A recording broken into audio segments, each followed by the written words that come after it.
Eventually, this all has to stop. Do something you've never done. Do someone you've never done. Go someplace you've never gone. Someplace that will scare you.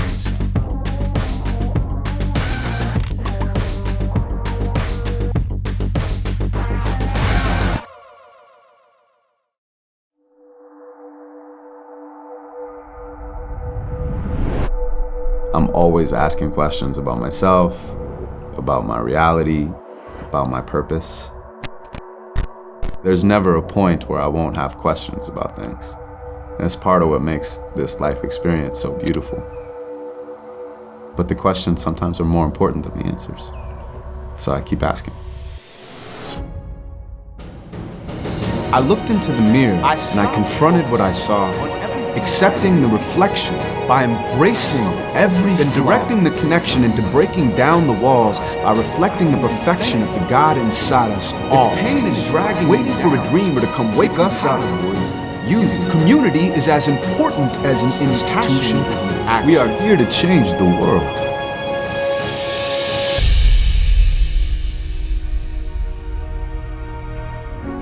I want people to question their reality and to inspire individual and social and political change at the highest level through my art and through my life. And I really do think that's what humanity needs more of right now, is empathy. You know, is people listening to other people's stories and then telling their own and being vulnerable from a place of strength. And I'm taking my own medicine too. It's not like I think that other people need to do this. I'm doing it. That's why I'm writing.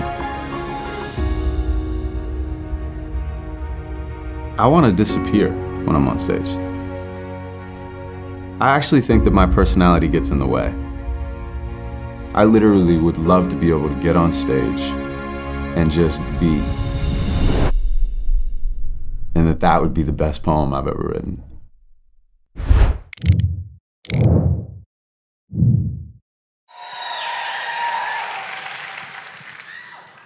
I'm going to do a few poems for you guys. It's a real pleasure that I was invited here tonight. Life is all about you and not at all about you.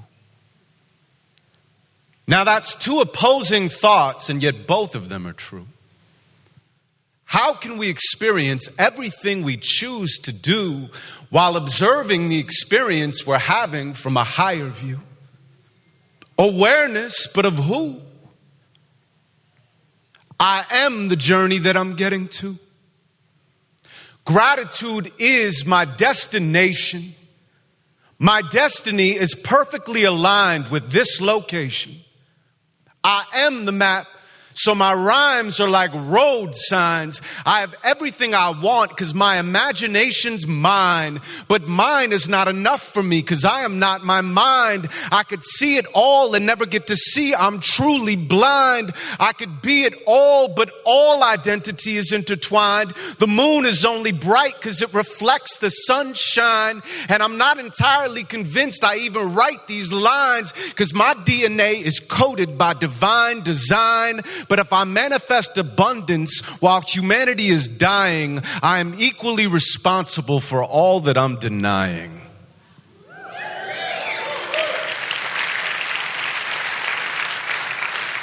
See, you can tell the truth and still be lying. I did it for years. My perception was a funhouse mirror. And my projection was exaggerated on reality till my reflection back was nothing more than technicality. So who am I if I'm not who I am? What if I didn't have my name or my age or my friends? If I didn't do my poetry, who would I be then? The things that I've become are not the things I truly am. And everything I think I own owns me in the end. Existence doesn't owe me anything. Quite the opposite. Existence will exist long after I am missed. So the art is more important than the artist is. It's not a human race. It's just the human race. There's nothing left to chase. We do not run this place, but both medicine and poison's an acquired taste. So I started taking selfies of somebody else's face. Right before I die, I'm going to tell a joke so that everyone at my bedside can laugh before I croak. Most depart on somber notes, but life is serious enough. And we take our seriousness so serious for what? Just because we're serious doesn't mean we're tough. It requires more courage to laugh when times get rough. Because laughter doubles as an outlet. If energy is stuck, it can disrupt your pattern long enough to shift how you look. And if you shift how you look, you shift how you look. That way, people see you differently and it changes shit up.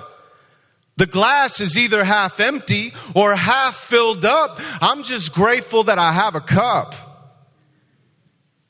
So many brag about how they don't give a fuck because they have no fucks to give. Me, I give so many fucks that you would think I have none left. But my fucks are exponential, so I'll give until my death because I'll have infinite fucks until my very last breath. And that's when I'll tell my joke. And it will be so good that the waiting room will laugh like they never knew they could. And they'll have to tell their friends. And their friends will laugh too. And pretty soon the whole city will be laughing at the truth. And they'll laugh until they cry. And they'll cry until they scream. And they'll scream until they love. And they'll love until they dream. It was just a little joke. I didn't know what it could mean. It was just a little joke. Now the joke is on me because the laughter was contagious. So it spread across the land. My punchline was so outrageous, people couldn't even stand. They started rolling on the floors. They started giving up beliefs. They started begging me for more, but I was already deceased. It didn't matter, rich or poor. Forget the languages they speak, because the heart can understand. So it rippled through the streets, and they laughed beyond their fears, and they laughed beyond their grief, and they laughed beyond their wars. They laughed themselves right into peace. We are pieces in the puzzle, but we've never seen the box. We're addicted to the struggle. It's a fucking paradox. But I put that in my joke.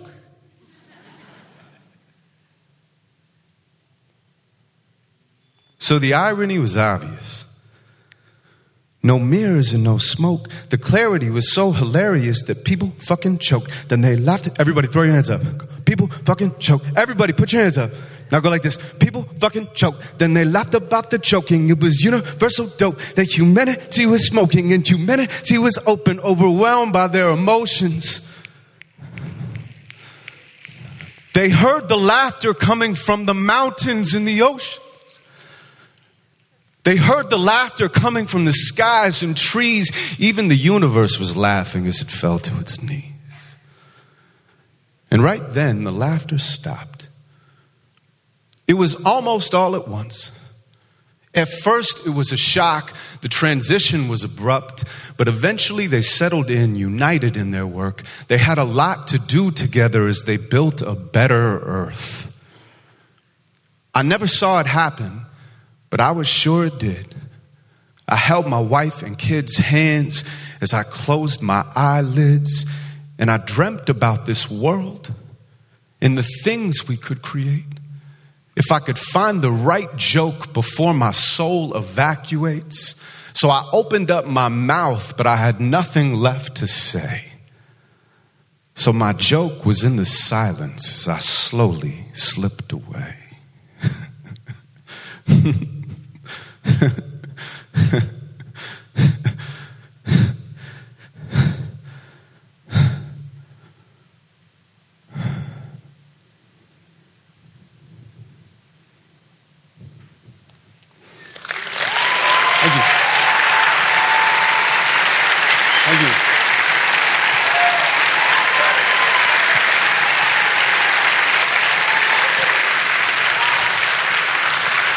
If you guys feel alive, say yeah. So I was coming out of my new therapist's office the other day.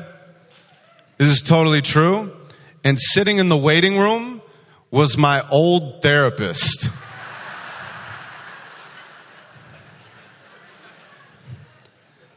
My first thought was, I must have made the right decision. I hadn't seen him in a few years, and it was like immediately awkward. So there was an uncomfortable silence. I was like, hey man, how are you? He was like, I'm good. How are you? I was like, I'm good. And then there was another silence. And I just said, all right, man, well, you take care. And he was like, yeah, you too, man. And I walked away thinking, we are all going through this human shit together, aren't we? This is called One Little Dot. How can something this big be invisible? The environment is everywhere, and yet it isn't visible. Maybe if we saw it, we would see it's not invincible and have to take responsibility as individuals. How can something this big be invisible? If it's all around us, it should show itself on pure principle. The scientists are certain that the damage is residual and climate change data is reaching levels that are critical, yet somehow that's political. We argue over math. Our citizens are too cynical to believe in facts. We make excuses and hold on to the recent past. We don't want to sacrifice, so we refuse to ask. I grew up in a city. It's all I ever knew. So even now, I have nothing to compare it to. I have to hit the park to see more than a tree or two. I have to visit nature like it's in a fucking zoo. But California was wild before the parking lots, before the mass malls, before designer shops, before the strip clubs, before the sea change, when mountain lions roam freely over freeways, before the fast food, before the freeze frames. We live around a bunch of dead shit these days. You with me? It's not an argument for better or worse. It's an observation on how we've been treating Mother Earth. And we always seem to mistreat the ones we love first. But we protect what is ours. My land, my life, my house, my kids, my job, my wife, my dog, my car, my country, my culture. But when it comes to nature, our perspective is external.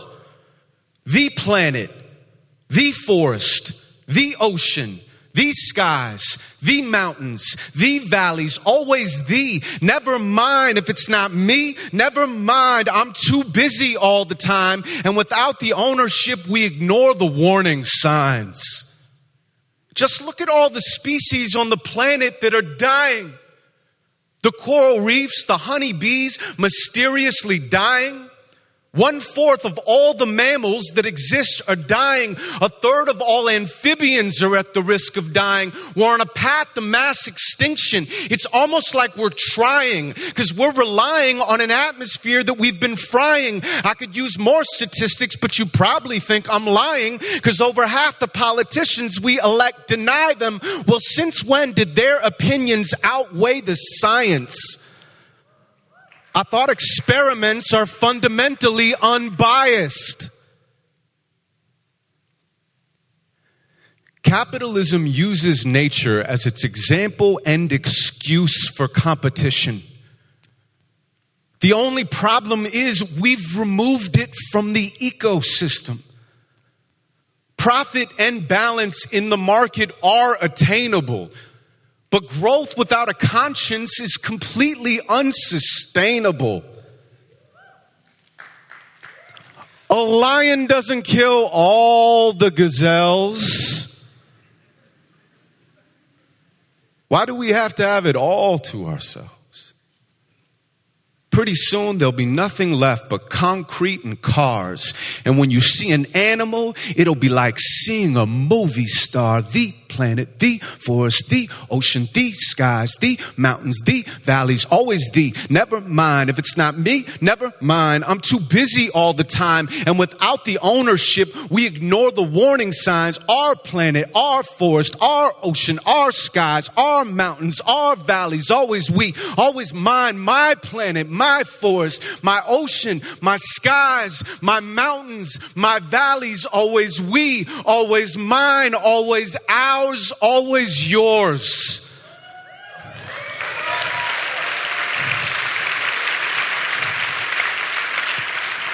One little dot in trillions of stars. One little dot. It's all that we've got. We just forgot that none of it's ours. We just forgot that all of it's ours. One little dot in trillions of stars. My name is Incuse. Thank you so much for listening. I appreciate it.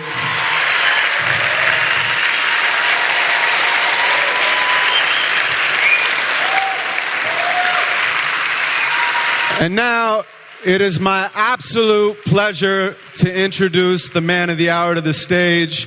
He's somebody that I very much respect and admire, and I also consider him a friend. So give a huge, huge round of applause, a lot of fucking love. Give it up one time for Rich Roll!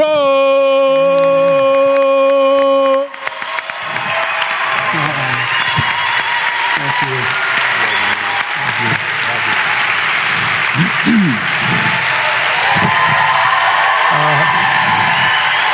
Wow.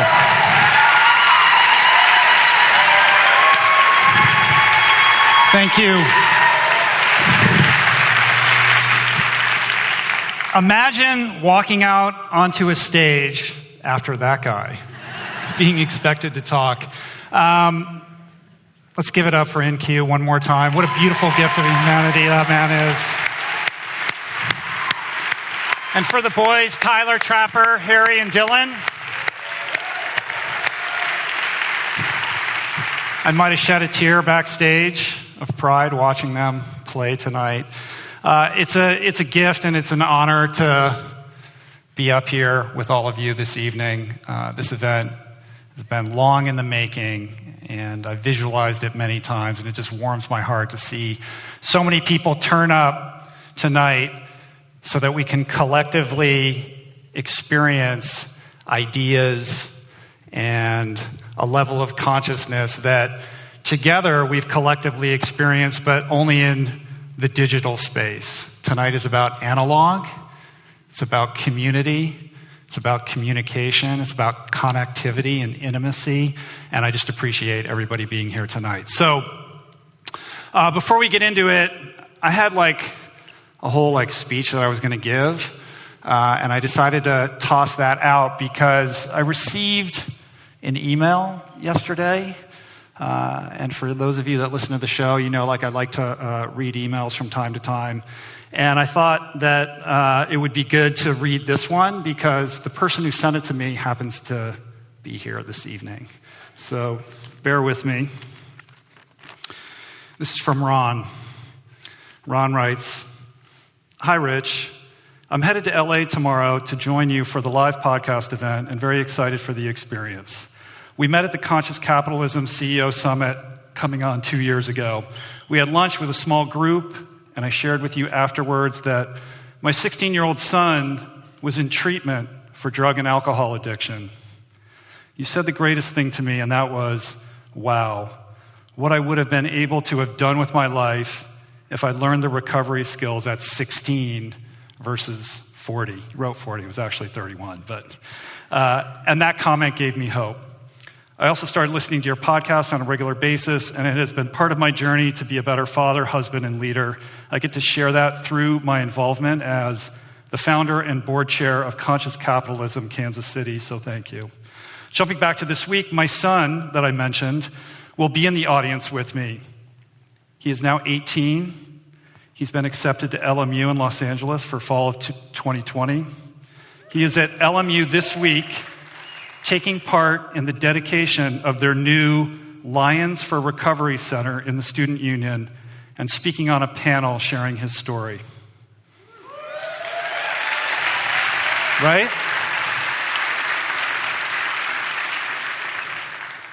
And this is the part that got me. So you were right, and I learned that recovery gives expansion and not contraction. Recovery gives expansion and not contraction. I appreciate you for being a light and inspiration to us to live better lives and create a better world. With gratitude, Ron. Ron Hill, are you here? Can you stand up and wave? And your son, Alec. I can't see the crowd, but there you are. Beautiful. Thank you.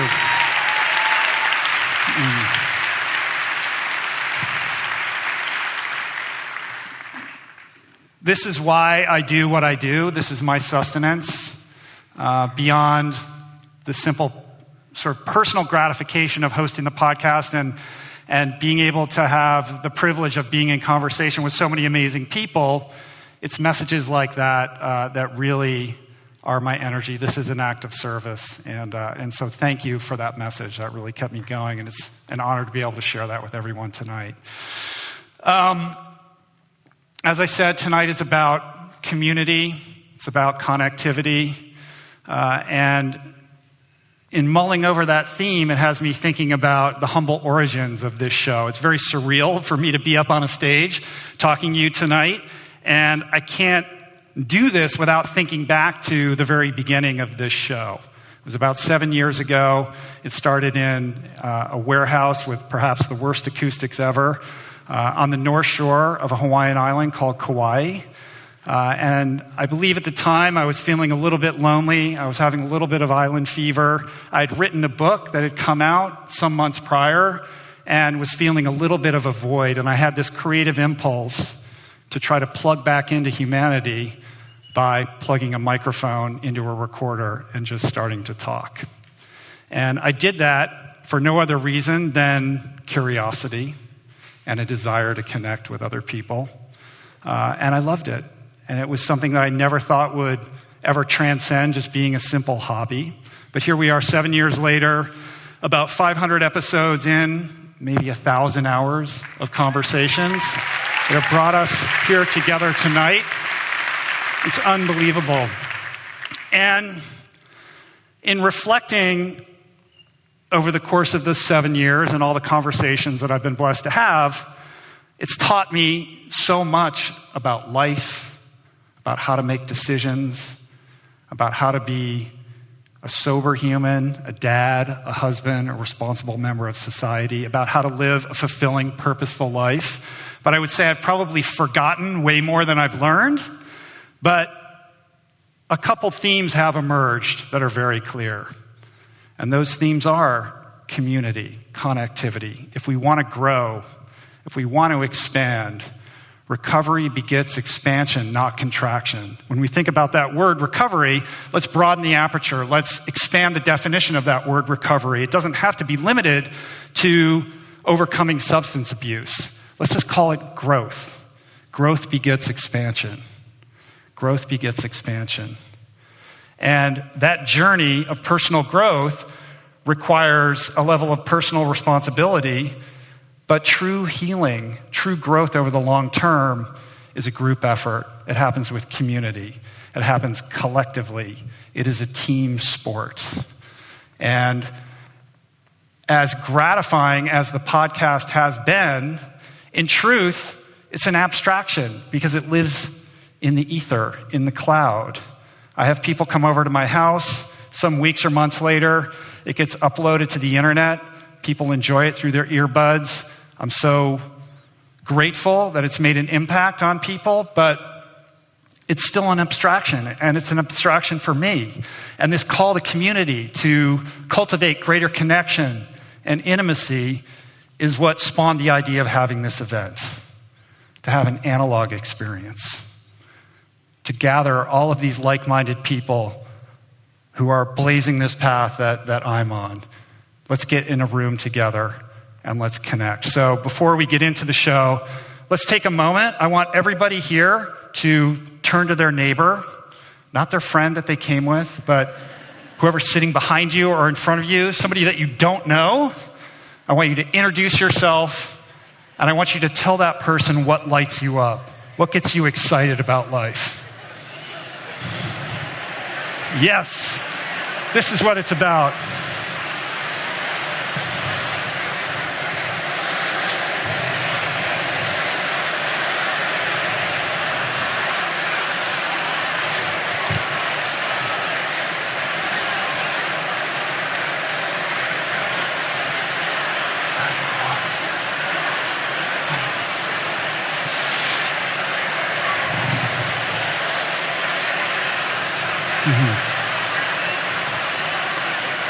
I see my dad, my parents up there.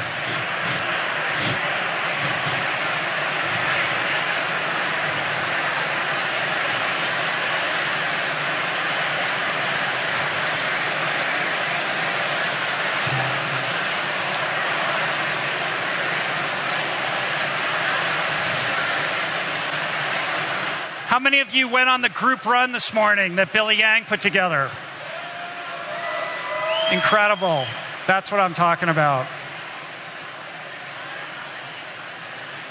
Wow, when the lights went up, I realized how many people are here and I started to get freaked out.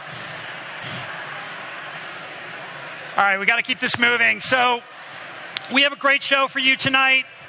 Before we get into it, I want to take a brief moment to thank my incredible team of people that worked tirelessly to pull this evening off, and also who I work with on a daily and a weekly basis to create the podcast. If you listen to the show, you've probably heard their names many, many times. I wanted to put a face to those names, so I'm going to call them out, and I want you guys to give them a hearty round of applause. So, first of all, Jason Camiolo, my audio engineer and jack of all trades. He came in from Phoenix today. I don't know where he is, but yeah, let's put the house lights up back there, right? MARGO LUBIN. Where's MARGO? There she is, handling video. Blake Curtis is there. There's Blake. Where's Chris Swan? There he is back there. Chris is the OG. I've been working with him since the very beginning. Allie Rogers. I think Allie's backstage right here. She's doing some video work for us. Jessica Miranda, who creates all the beautiful graphics for the show. She is there, she's there, she is. Beautiful Jessica. Jonathan Retzek at RXR Sports. He's the man behind creating this whole event for this evening. Thank you, Jonathan.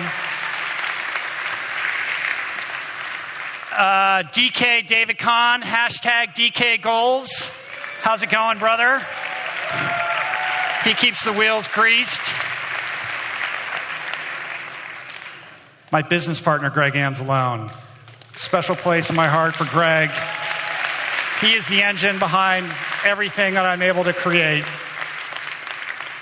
Last but not least, my beautiful wife, Julie. She's right here, Julie Pyatt, a.k.a. Srimati. This doesn't happen without her. My daughter, Jaya, sitting next to her. Hi, Jaya. My dad is here tonight. My parents are here tonight. Who enjoyed my podcast with my dad? You guys did? He's up in the loge up there. He's gone like this. He doesn't want attention. My mom and my sister. All right. Thank you. We are going to get into the main event now. We are so blessed to have an extraordinary, legendary guest for tonight's conversation. You know his name. His name is Paul Hawken.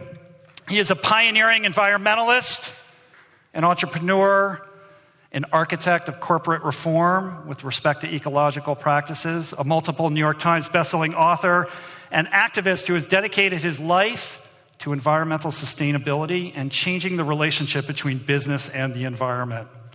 His work includes founding successful ecologically conscious businesses like Erewhon, which we're going to talk about, writing about the impacts of commerce on living systems, and consulting with heads of state and CEOs on economic development, industrial ecology, and environmental policy. Paul is the executive director of Project Drawdown, which is an extraordinary nonprofit dedicated to researching when and how global warming can be reversed.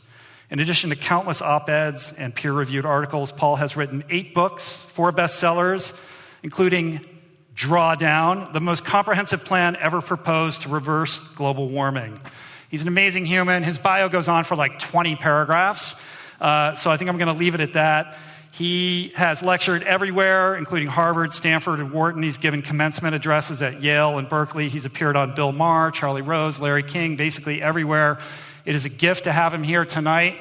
So we're going to watch a little video, and we're going to bring him out as we continue to set it up. But let's hear it for Paul Hawken, everybody.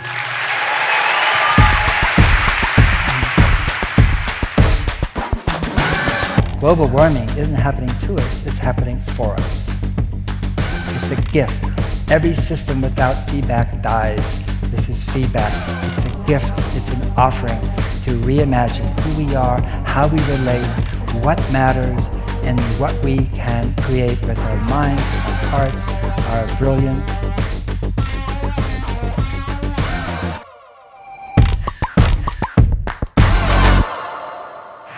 How are you? Good to see you.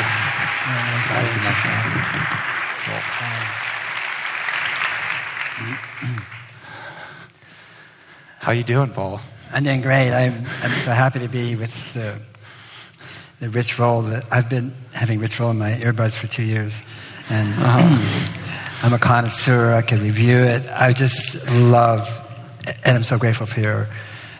It's more than a podcast. I mean, that's how it comes to us. But it's to me, it's an exploration with such breadth and depth, and I find myself turning on a podcast where I say, I'm not really interested in that. Okay. And then I am. And because of the way you interact with that person, the fact that that person actually opens up to you in a way that I don't think they do normally, or maybe they do, but for me it's like so singular. And I just want to acknowledge that and thank you, because it just shows. I think you talk about recovery, but I mean, with all due respect, we all need to recover. We're all addicted and to one thing or another in this culture. And so I think it's exemplary what you're doing and how you've manifested that. So thank you. Well, I appreciate that. I'm blushing. We can end the podcast now. We're good. Wow. Thank you. It is truly an honor to be able to have this conversation with you tonight. And I think it's so prescient because we're in the middle of an extraordinary moment right now in terms of climate activism and awareness. We saw some historic activity over the last week with the beautiful Greta visiting our shores. And so I think the best place to kind of launch into this is hearing a little bit about how you think about what's happening right now. Like, where are we right now, and how are you thinking about the movement and the prognosis for the future, given what we've seen over the last few weeks? Well, I'm glad you used the word prognosis, because it's come to be that people think diagnosis is prognosis. Mm-hmm. And mostly what we hear about is diagnosis. It's as if we went to a doctor for our annual checkup and he says you have a life-threatening disease, and this is the disease in detail, and this is probably how long you're going to live, and then gives you an invoice and says, see ya. I mean, that's what we're doing to each other because we're just getting assaulted by the science, which is impeccable. Mm-hmm. I don't argue with the science, but at what point do you have enough of it to know that you have to do something or not, but you're going to have to do something? And I feel like this week was really about the fact that the world has become woke, and actually nothing happened much in the atmosphere from one week to the right before. What happened is to us. I mean, whoever we are, but I mean, there is this sense, and the media for once is no longer doing fair and balanced coverage, which is to turn the microphone to a denier. Mm-hmm. You don't see that anymore. It's actually flipped. Something has changed. But underneath that, though, what hasn't changed is basically that it's still based on fear, threat, and doom. And we know what happens when we make people afraid. Mm-hmm. and they shut down. The amygdala lights up. I mean, the whole survival thing comes up. I mean, Incuse was right there in his poem about that. I mean, and our prefrontal cortex shuts down, which is the problem-solving part of our brain. And so from my point of view, and I'm an English major, so I'm not a scientist, but a journalist, and I've been watching and reading the coverage on climate for 3 decades. And inside, I just felt like I wouldn't say it that way. I wouldn't communicate that way. I wouldn't use that adverb. I think that's the wrong verb. I'm just like kibitzing to no one. And no one heard me. But I kept thinking, I don't think this is really working for us, you know? Yeah. And I feel like it still isn't, by the way, because 99% of the world is disengaged. And we still have a world where people, if they go see a documentary on climate change, they think they've done something, you know. And so... Right. I mean, my sense is... Sorry, I don't mean to interrupt. My sense is that we saw this groundswell of civic activity over the last couple of weeks. People pouring out into the streets, a level... I feel like we're at a tipping point in terms of civic-mindedness and awareness and activation. But I feel like the story is still all about trying to get the powers that be at the top to implement change, whereas the people aren't left with that many solutions that they can implement in their own lives. So it's a top-down solution, as opposed to what you're always talking about, which is the middle path, like the solution that's in the middle. Yeah, I really do think it's a middle-out solution, middle-out manifestation. Yes, New York Climate Week this last week, and the top was there. You know, CEOs and heads of NGOs and heads of state. It was UN Week, you know, as well. And there is a sea change, no question about it. It's as if a lot of people suddenly, particularly on the corporate side, woke up.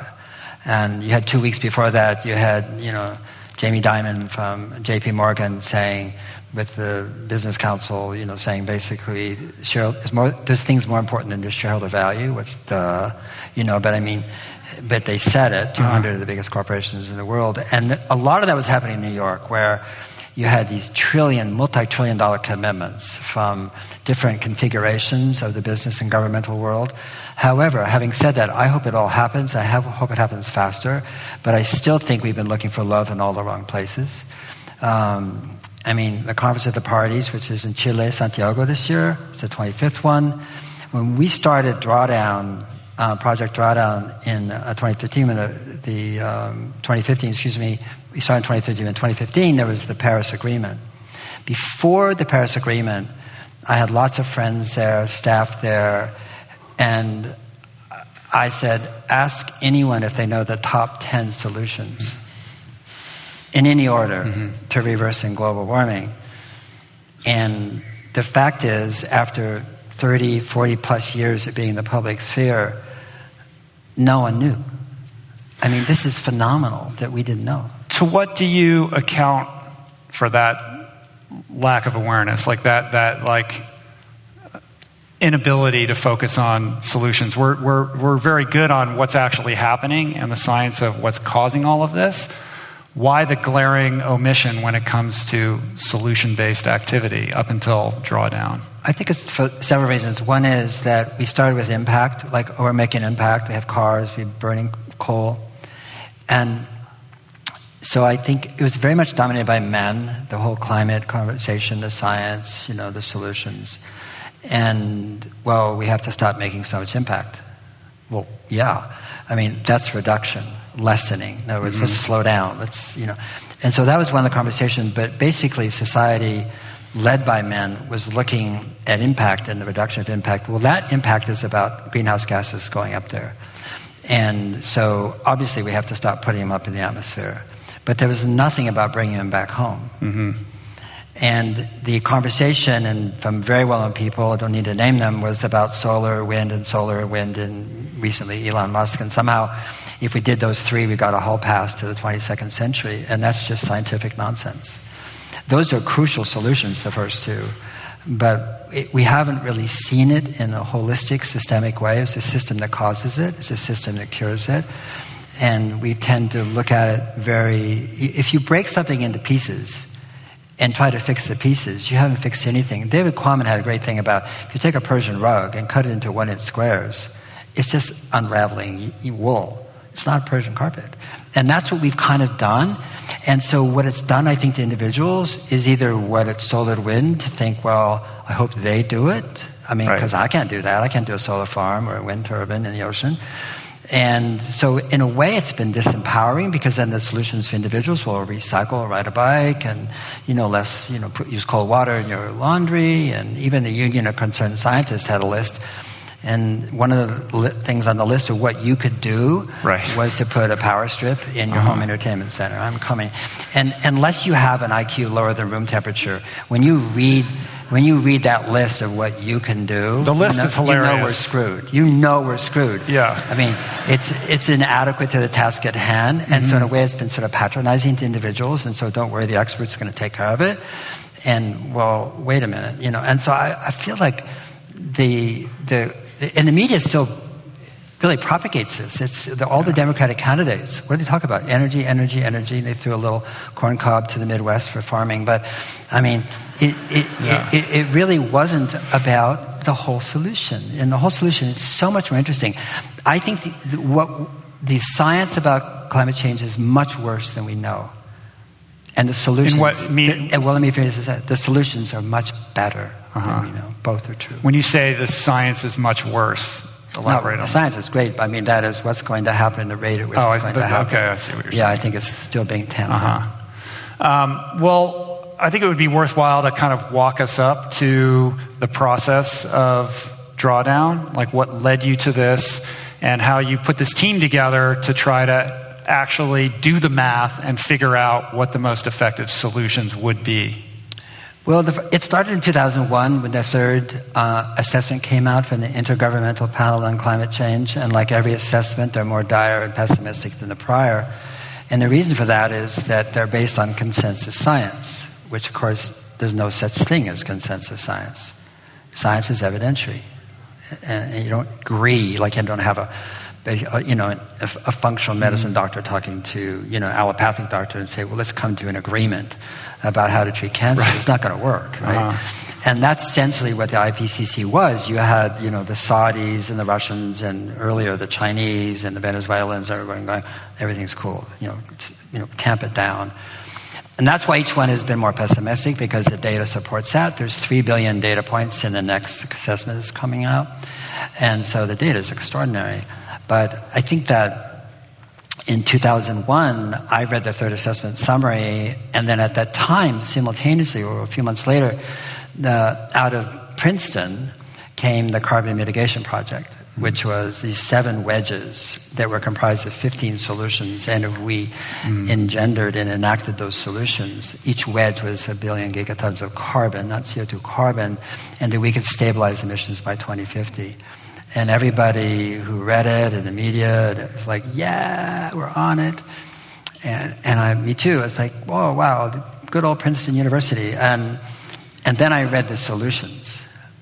And 11 of those solutions, I kid you not, could only be adopted by the boards of directors of super conservative corporations, 8 of them being coal, gas, and oil, the 9th one being utility, the 10th one being a car company, and the 11th one being a big appliance company.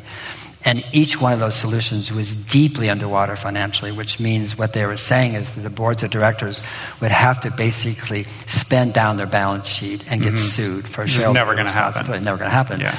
And there's only 1.5 things that you and I could do, which is drive less and put a solar panel on a roof or something.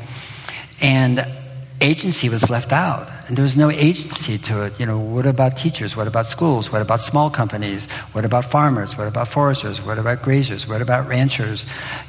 What about cities? What about towns? I mean, all that was left out. And I thought, and that's when I started to go around to NGOs and universities. I knew, and 2 things. Can we name the goal? You guys, to this day, but you guys are using verbs as goals, like mitigating. I'm sorry, not a goal. Combating doesn't work for me. Fighting, those aren't goals. And so I wanted to name the goal, which is to stop going the wrong direction, turn around, and go the other way, which means that first time on a year-to-year basis where greenhouse gases peak and go down. That's drawdown. How dare you? I know. Nobody was talking about bringing it down. It's all about slowing down the emissions, trying to get to neutral or zero, but no conversations about how we're actually going to reduce that and pull that carbon out of the atmosphere. That's absolutely and sequester right. it. No one was. And I said, we need to map, measure, and model the 100 most substantive solutions to reversing global warming. Everybody said, what a great idea. We don't do that. I went to big NGOs and universities and said, why don't you do it? I said, if I knew how to do it, I wouldn't be asking you. And so it went. And finally, I stopped asking until 2013. So you put together this incredible team. No, in 2013, actually, an article came out in Rolling Stone from Bill McKibben called Global Warming's Terrifying New Math.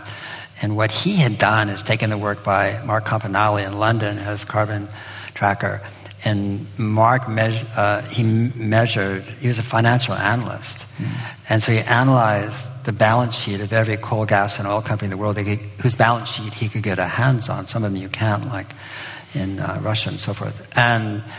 And he coined the term unburnable carbon because he said, you're counting this as assets on your balance sheet, but if we burn it, basically we're Venus, so how could this be valuable? In fact, we wouldn't even be here to burn it by that time.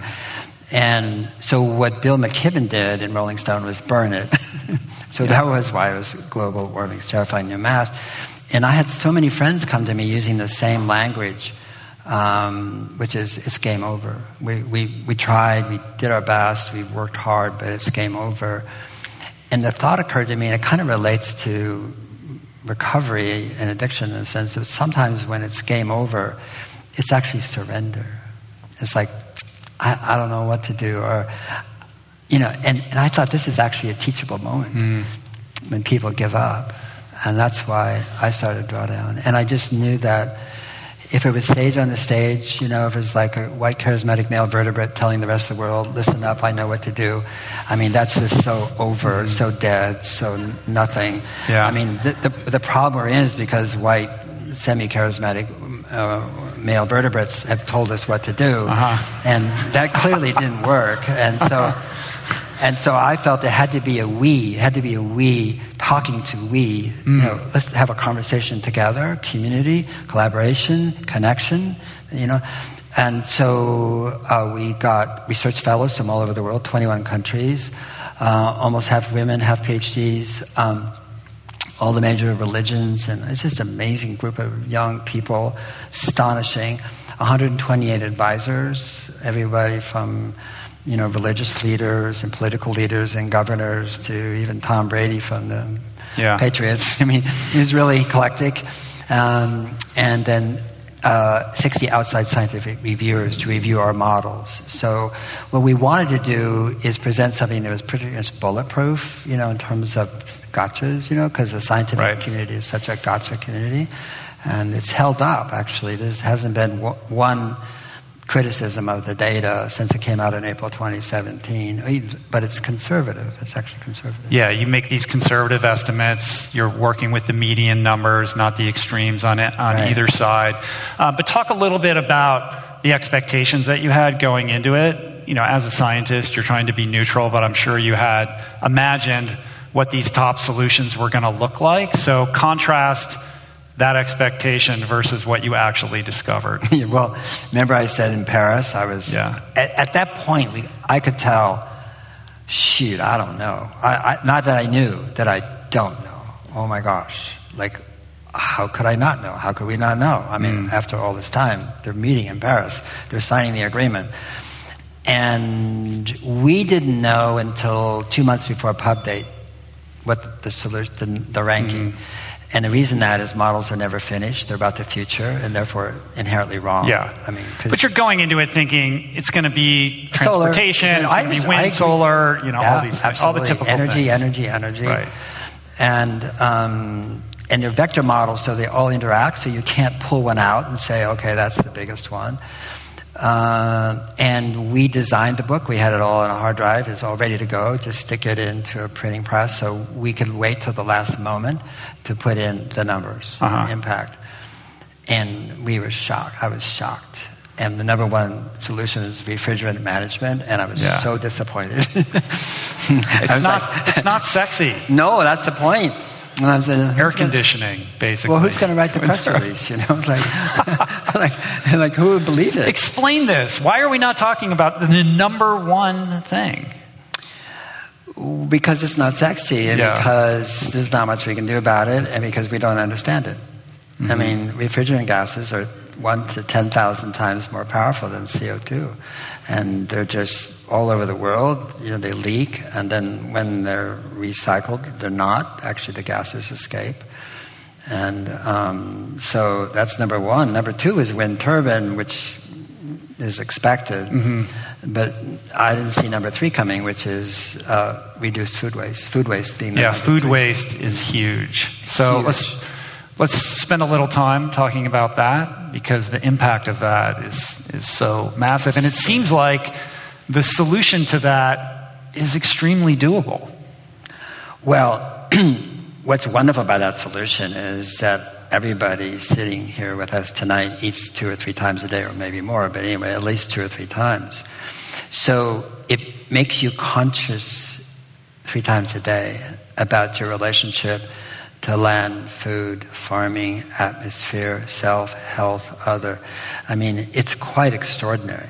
I mean, it's not just what you choose to eat, it's what from the food is. In other words, where did it come from? And the farming and the soil, because soil is absolutely the number one solution to reversing global warming, not refrigerant management. And I can get into that, but we waste 1/3 of the world's food. The industrial ag companies for years have said, if we don't basically poison the earth and kill it with herbicides and pesticides, we're going to run out of food. What they're saying is, trust us, we're going to kill more and more life to have more life. I mean, that's Monsanto's Syngenta Dow, and of course, that is so upside down and backwards. And so, I mean, it's extraordinary, but we don't need more farmland. Actually, we need less. And 97% of all soybean production goes into confined area feeding operations to raise pigs and cows. I mean, come on. And I mean, that's just for starters. You go to corn, and it's the same. And so we've sort of bought into this whole thing. If we focus on food waste, we have more than enough food for not only the population that exists right now, but for the 9 to 10 billion that are expected by 2050. Yeah. Well, a couple things. I mean, what's interesting about the food waste discussion is that it's coming in so high in this ranking, and yet you're not even accounting for all the methane that's produced by the food waste going into the landfill. Like, you left that out of it. If you were to factor that in, it would be even higher on the list. Yeah, I'd love that you did your homework. Yeah. That's absolutely true. I always do my homework. The reason we didn't include it is because we didn't have the data. Right. But absolutely, once it goes into a landfill, it becomes anaerobic.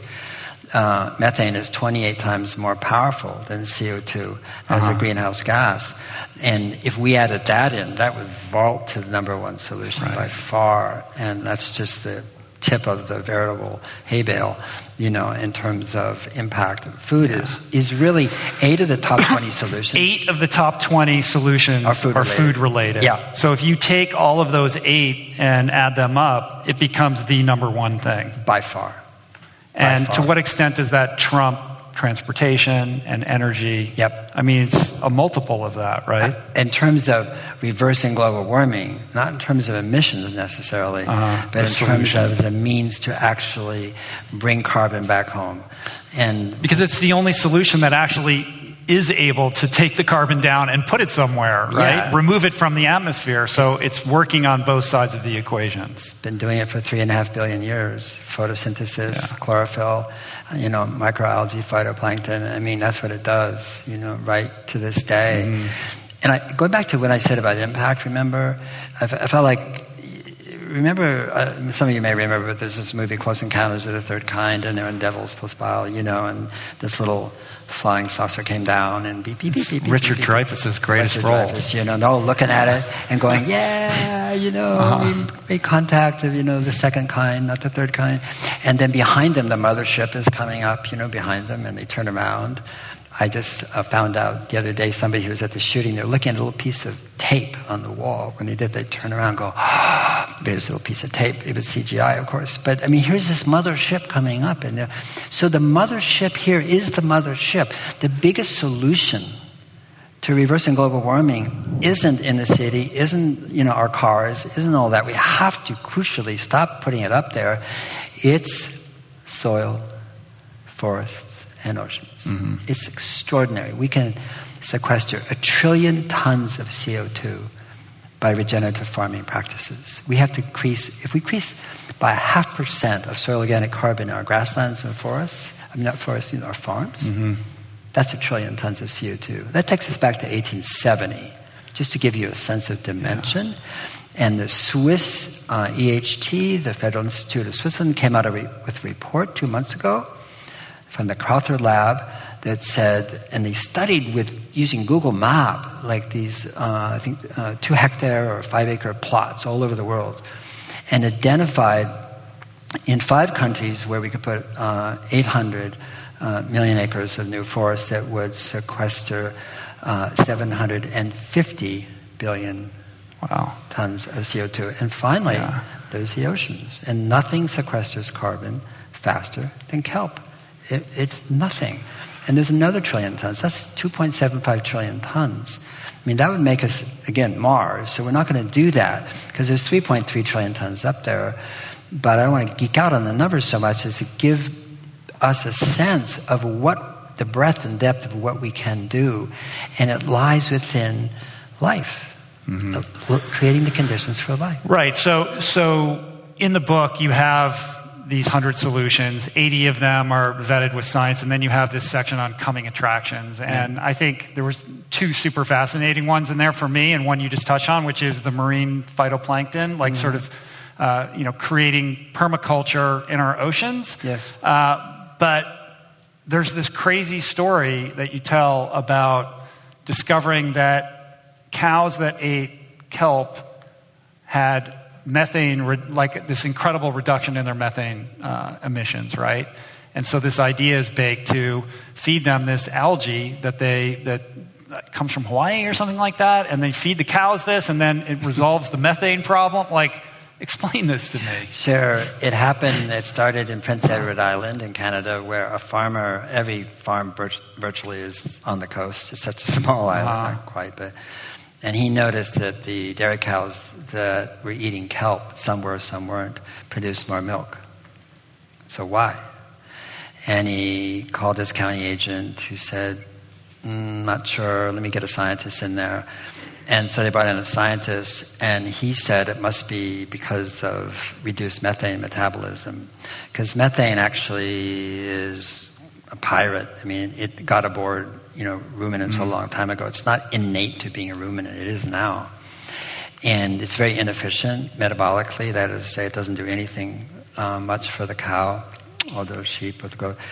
And so they split the herd, and kelp, no kelp, and they put plastic bags on their head 5 times a day and measured exhalations, and sure enough, there was less methane exhalation from the cows that ate kelp and more milk. Well, that's what you call a science project. It's good science, but it doesn't mean anything because you can't feed the cows or the sheep or the goats in the world kelp. But that scientist heard of a scientist in Australia who was doing the same, or had the same observation. And together they discovered that there was an algae called Asparagopsis taxiformis that grows actually in the whole tropical belt of the world, that if fed to ruminants reduces methane emissions from 50 to 90%, depending on, And methane emissions from, animals is a 14% of emissions. Yeah. That's I know. wild. But you know what it tells us? I don't think we know the good news. Remember I said the solutions are better than we know? Mm-hmm. the rate of innovation in, I'm not talking about direct air capture and these kind of silly things, we're going to replace trees and capture carbon. I'm talking about the rate of brilliance and innovation that's happening in the world today with respect to all aspects of what we do, including regenerative agriculture, which is just exploding in terms of techniques. It's not technology, techniques and breakthroughs is truly extraordinary. And I'm not plugging it, but that's why I'm doing the next book, Regeneration. Yeah. And it says ending the climate crisis in one generation, because we don't know about these solutions. Right. But one of the amazing things about a lot of these solutions, if not all of them, is the compounding impact of them, right? Like you write about the fact that even if these solutions weren't reducing carbon and weren't part of the global warming solution, that they're still good ideas. They empower communities economically. They create jobs. They're treating the planet better. It's not a binary thing, right? I mean, I think the algae story exemplifies that very thing. Sure, because you get higher productivity. I think that there's no question that if you took the solutions in Drawdown and we didn't have a climate scientist. We didn't even have climatology. Okay, we're clueless. We didn't understand where extreme weather came from or what was caused by it. We just had it. Hurricane Dorian. Woo, and we would want to do all these solutions because of their second, third, fourth, fifth, sixth order effects that are beneficial in terms of water, health, education, prosperity, children. I mean, it just goes right, check. And the only exception to that, in my opinion, is nuclear. All right, well, coming in hot at number 4, plant-rich diet. You got to talk about that, right? You knew about that. The plant-rich diet. Yeah. Is this not a euphemism for eating a plant-based diet? Come on, Paul. You just got to take that extra leap. I thought plant-rich. Come on, right? Okay, show of hands for plant-rich. I think plant-rich was more enticing to people, frankly, because it's rich. I feel you. You don't want to alienate anyone. Mr. I get Roll. it. It's okay. Plant-rich. It's named after me. It was for me. I hear it. I felt like in order to model, we had to have a methodology that was straight up and down. And the thing that surprises people about Drawdown is we never advocated for anything. It's odd. You say, well, of course you did. No, we didn't. There's no advocate. There's no should, must, need to. No. Because that makes people feel like bad, or they didn't, or they could, but they can't, or all that sort of stuff. We use no fear, threat, and doom. We didn't blame anybody. We didn't shame anybody. We didn't demonize anybody. I said right in the introduction, this is not right. We think it's approximately right. Because when you're right, you make somebody wrong. I'm right. Well, then by de facto, somebody else is wrong, because what you could be right about. And so one of the things we didn't do also is advocate. And the reason for that was we wanted to create spaciousness around the subject, because the way it's been communicated has really put people off, or make them numb, or make them feel bad. And so we wanted to communicate it in such a way that actually drew people into it. And it played out. It's taught from every grade, from 4th grade, 5th, 6th, 7th, all the way to MIT graduate school, Harvard graduate school, Stanford, UC Berkeley. It's in 14 languages. It's in the second biggest hotel chain in New Zealand, along with the Gideon Bible in every room. That's fantastic. It just goes on and on. Wow. And it's selling better now than it did 2.5 years ago. The 12th printing was the biggest printing so far. By the way, this is a book the Penguin did not want to print, because climate books don't sell. But the point being is, I feel like if you create spaciousness for people to come in and make up their own mind and get interested in narratives and stories and so forth, you're going to do much better than if you hammer them and say, if you don't do something or we don't do something, we're screwed. And that may be true in a kind of interesting way, but it's ineffective. And so I'm always trying to think, how do you create this spaciousness so it's not a duality? And I mean, Incuse, his poetry is about non-duality. Yeah. Right? And so duality is really the core dis-ease that we have, and when we say combating climate change, or I'm going to fix it, or we're going to fight it, it's so crazy because it's like there's an it somewhere. I'm going to go like this right now, okay? Yeah. Okay, this is it, right? This is the atmosphere. Go fight it and tackle it as you will. Climate's not the problem. We're the problem. We're the problem. Right? It's a human problem. And we actually want the climate to change. We're trying to get it to change in a different direction. If it doesn't, we're screwed. So it does. We need it to change. The question is, we need to change what we do and how we relate to each other and down here in order to stabilize the climate. And that's what Drawdown is. Yeah. Well, this stems from, and you've talked about this a lot, this sense of otherness, right? When we look at the climate or our environment as something that's other, or other individuals and what they're doing as other, as opposed to embracing the unifying holistic nature of oneness that we all are. That's what we need to step into and to really like grok the solution here. We all grew up with a conditioned mind that basically steals our joy. If we let it. Yeah. And that conditioned mind, first of all, is like we're an individual. Well, so here's a question for you as a man of science and somebody who worked very hard with their team to create this. Here, we should show it for those who haven't seen it. This beautiful book that's so inviting that you can read if you're in 4th grade or you're a PhD student. It's all very organized and digestible, and it's about the data and the math. How do you square being this man of science with your sort of Buddhist leanings and your spiritual perspective on how we solve these problems? Well, I'm not a man of science. I'm a man of science appreciation. I'm a journalist. Okay. So, okay. I don't think I would have done well in science at all. And a Buddhist perspective is really one of a really, obviously there's used terms mindfulness and awareness. I'm a really piss poor Buddhist, so I just want to put that out there. I know some that are fantastic, and I only bow to them every time I see them. Jack Kornfield's a friend. I just think he's an incredible teacher, and but the basic teachings are about practice, about what to become if you understand that identity. And if you're confused about identity, I am fill in the blank, you're confused, basically. And then from that confusion arises actions that are inappropriate or unskillful or harmful or unkind.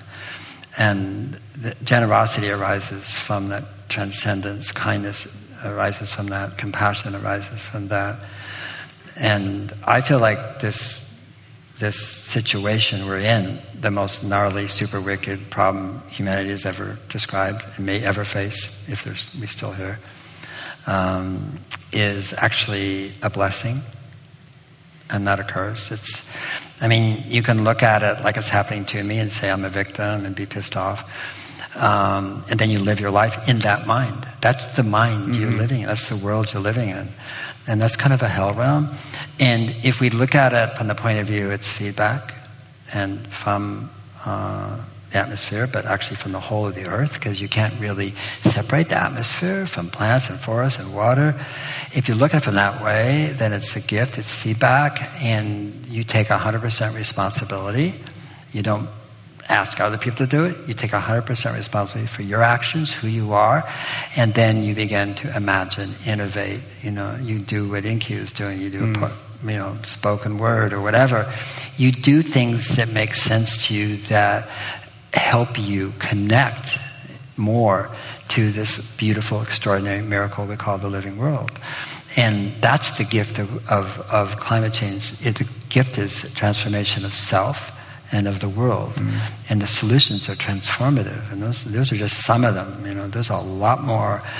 And so we can either accept the offering and the gift, or we can go into self-pity. Yeah.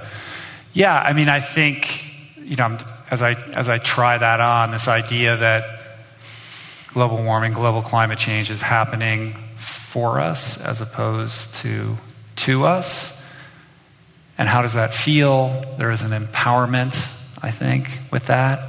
This sense of possibility that there are things that I can do, you can do, we can do collectively. And then I scroll through my Twitter feed and I see what's happening at the highest levels of government and what's happening with well-funded lobbyists on K Street and the Farm Bill and the subsidies and the lack of regulation and oversight and the stripping away of protections and all the like. And all of that goes out the window. Yeah. So how do you navigate that minefield of what's happening in government, the things that actually you can't control, you don't have a say? Yeah. Well, I mean, I read the same RSS feeds and stuff that you do every morning. I don't read them at night, and yeah. I think first of all, I mean, Hafiz has this famous line, fear is the shabbiest room in the house. You deserve better conditions, and so fear is not a place to live in. It doesn't work. And so to me, it's about curiosity, which is like, look what they did. Look what he said. Look what he tweeted. Oh my gosh. It's like, really? And when I read the presidential tweets, I go, he's talking about himself again. He's talking about himself. He's disgusting, bad, corrupt. I said, yeah, it's true. I mean, I thought he knows himself really well. Yeah. He really does. So I say, so when I see the ignorance or the inability to connect, again, it's like connect, I become curious as to what is the solution to that. In other words, what is the communication? What is it that's what will it take, actually? And one of the things about this week and the week prior, not just the things that Greta Thunberg said, which is so extraordinary, but I mean, the science as it was coming out, is that the sense of urgency is really growing exponentially, which is quite interesting. And I feel like, that basically, and people say, well, we're not doing enough and we're losing and it's happening too fast and all that sort of stuff. But I think if you actually look at the climate movement and the rate of growth, it's growing faster than the inertial problem of killing the earth. And we are at that stage where I think more and more people are going to realize that degeneration or liquidation of the earth, actually, we're coming to a dead end on that one. And so I feel like the urgency is going to change very rapidly. And those who think they're ineffective, and Zach Bush and I were on a stage together a few weeks ago, right. And what I said came out, I said, we're rehearsing the future. In other words, we're rehearsing an awareness and understanding and practice that as people wake up, they will move to and look to and practice and enact. And it doesn't go the other way. Now, is there enough time? Unanswerable question. Will we make it? Unanswerable question. Those questions are irrelevant. What's relevant is our hearts and who we are and what we do. And are we actually fully engaged? There's no difference between a climate denier and somebody who's literate in climate and doesn't do anything. They both don't do anything. So what's the difference? Yeah. Right? I hadn't thought of that. Yeah, beautiful.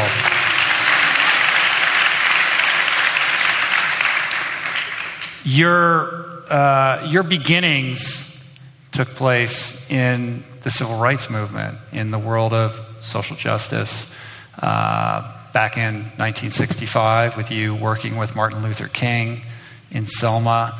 I'm interested in how you think about the relationship between social justice and civil rights and environmentalism. Is there a relationship there? Is one an extension of the other? Is environmentalism the new civil rights? How do you think about that? I don't think environmentalism hasn't been. I don't think it has been at all. One of my critiques of the climate communication has been that it's very much about future existential threat, deadlineism, 2030, if we don't do it, reduce by half, we're screwed. This deadlineism is, I'm not saying it's incorrect, but it's been going on since, 1990, 2000, through that. We've had deadlines all along, and we just went ripping past through them. And I feel like that way of looking at the world it excludes almost everybody, because we don't think that way. Most of humanity is worried about today. Maybe we aren't here, we're so fortunate and so privileged and so lucky, but most of the world actually has to worry about food, about safety, about habitat, about work, about their children, about getting books, their everyday worries surmount everything else. And most of humanity is thinking about what they need today. And so if we as a movement don't understand that in order to reverse global warming, we have to actually meet current human needs, not wants, needs. And it's the other way around, because the only way it's going to happen is if people, billions of people, see that reversing global warming is in their self-interest. It actually makes better food, better housing, more secure in terms of safety, food security, which is huge for so many people, here in this country too. And so I feel like we, again, have kind of looked the wrong way. We're looking at the future. Come on, quick, it's going to happen if we don't get together. And you look behind you, there's no one there. 99%, as I said earlier, the people in the world are disengaged. How could we possibly do that? That's so inept. The science is so skillful. The communication has been so inept. And that sense of inclusion has been missing. And so if we're not addressing poverty in the world, we're not going to succeed. It's not a movement of regeneration. It's not a movement that can reverse global warming. And so there's huge benefit there. In terms of inclusion, in terms of getting people, feeling like what they do for themselves, for their family, is for their community. The biggest, you had John Hari here, on your program. It's a beautiful podcast, but he talked about addiction, and depression, but he said the biggest lack in the world is actually connection. That's what addiction is, the lack of connection. I think it affects all of us. That's what we have. We don't have purpose and meaning. Here we have the earth about burning up, and people are worried about Kardashians and this and that. And the fact that they focus on social media and this and Nazism, all that sort of stuff, ISIS, it bespeaks to the fact that people are looking for identity, and they're finding it in all the wrong places. And as a climate movement, or if you call it a movement, so forth, we haven't communicated in such a way that everybody feels like we're together in this thing, and they receive something from it, not just money, but actually a sense of value, that they have value, and they have respect from their children and their community, that they're doing something that is transcendent of just their individual identity. And we haven't done that. So to engender that kind of engagement and to create a sense of ownership over these ideas, like how do we catalyze that? Like how do we solve that problem of communication to get people more connected to... You don't do it by communication, you do it by action. One of the subtitles of Regeneration was how to create 1 billion jobs. We have this situation where we steal the future, call it GDP, and congratulate ourselves and put it in the bank. We can just as easily heal the future and call that GDP. That's the choice. It employs hundreds and hundreds of millions of people to regenerate the earth. Look how many people it took to degenerate it, right? Yeah. So all the work is there. It's really about action, so people feel like I have a job that is purposeful, meaningful, that gives me... So what are the impediments or the blind spots right now? The blind spot? The blind spot is a technical fix. Is a what? A technical fix. That there's a technology. Again, with all due respect to our gender, it's such a male thing, like we're going to fix it. And right. Or that we're just going to sit back and let the billionaires figure it out, and we'll end up on Mars at some point. Oh, yeah. Well, that's the Silicon Valley one where I'm from. It's really curious. We don't know how to live here, and we're going to figure it out how to live on Mars. Yeah.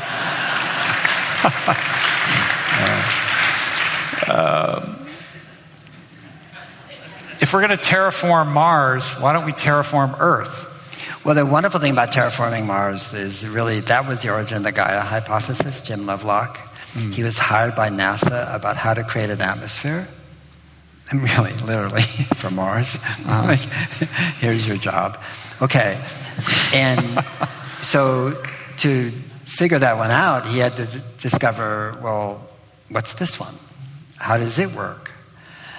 And that's when he discovered that there's no explanation for the extraordinary balance in our atmosphere between carbon dioxide, oxygen, nitrogen, and then he looked back, the Vostok ice record over 400,000 years and so forth, and came out with a hypothesis that the Earth actually, in its entirety, is a living organism with feedback loops.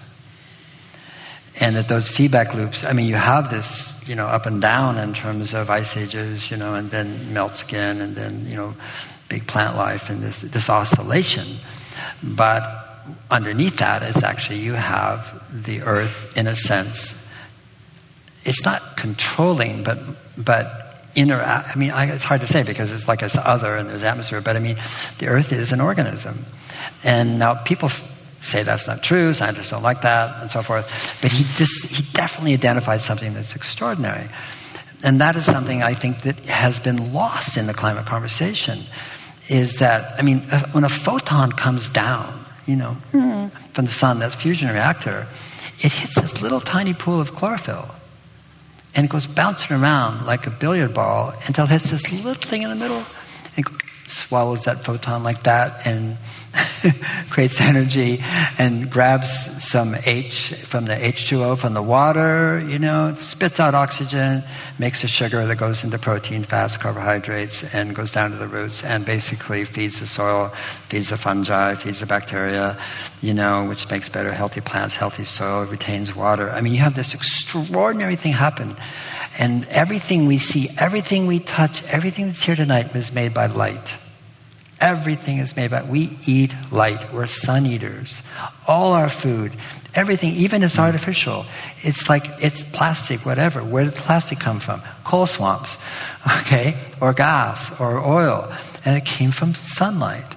And so that disconnection, that this sacred, beautiful thing that's happening on Earth, also, in a sense, is the description, if you will, of how the atmosphere interacts with the biosphere, right, and the cryosphere, right, and it's just a friggin' miracle. The more you read about it, the more you study, the more you're in awe. Like, who could have even invented chlorophyll? Much less the whole 9 yards, the whole banana. It's so beautiful. In a handful of soil, there's more bacteria, protozoa, nematodes, mites, and other than there are in all the human beings that have ever been on the planet. Right in your hand. It is the most complex ecosystem in the world. Go out tonight, pick up a handful of soil. It's more complex than the oceans, every forest system, you name it, it's in your hand. And 90% of what's in that, we don't know what it is. We do not know. And we have, gene sequencing, we have the means to know. And we do not know what's in there.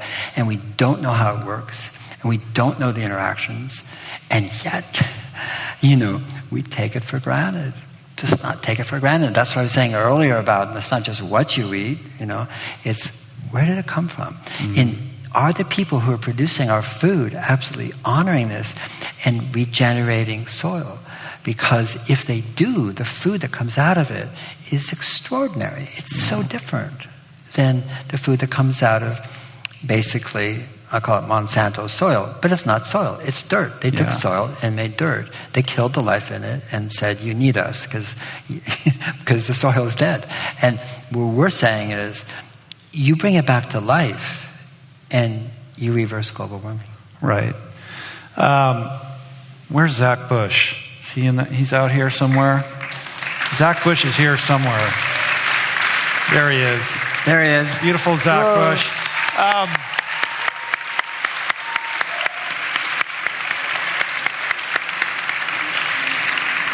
So Zach, I've explored this with Zach a couple times on the podcast. Soil regeneration, soil depletion, right. The pathetic state of soil today, and the extent to which it's depleting our food of nutrients, and the projections are pretty dire in terms of how much topsoil is left if we don't make changes and revert to these regenerative practices. But what is amazing and encouraging and leaves me feeling optimistic is seeing all of these farmers now realizing that they can increase their yields, they can increase their profit margins when they make these changes. And the sort of scare tactics that this is going to be a long, drawn-out, multi-year process is proving untrue. And in fact, the soil is quite adept at regenerating itself when you do a couple simple things. It is. I mean, it's fairly straightforward. At the same time, I mean, Zach does this wonderful work with farmers, and but it is simple. There's a great story in a book called the Call of the Reed Warbler by Charles Massey. It's absolutely the best book on regenerative agriculture in the world to me. But there's a story of this farmer, and he inherited his father's farm, and it was pretty much played out. And so he did what you do with the played out farm: is you put in more inputs, more fertilizer, more phosphate, more potash, and so forth, and just cranked it up. And then it just went to hell, of course, and he lost more money.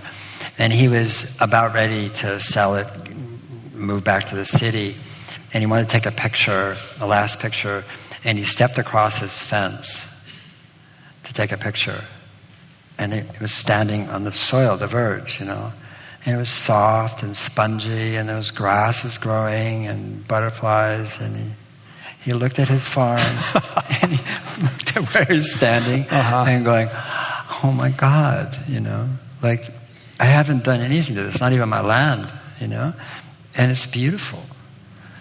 And for him, that was the door back. And, years later, because he keylined, there's so many techniques to regenerative farming. It's not just basically no-till, that's one. Cover crops, complex cover crops, number two. Animals is very important in terms of grazing or some interaction with the cover crop or the stubble. That's important. But what the keylining is actually having the water, you channel it so it's not going down, or causing erosion, and so you keep the water. Mm-hmm. You start to recreate the carbon sponge, which is a water sponge. The soil becomes a sponge again, as opposed to a channel. And then one day he heard a reed warbler, which he hadn't heard since he was a child. There wasn't any around for 100 miles. And a reed warbler goes to reeds in a wetland. Right.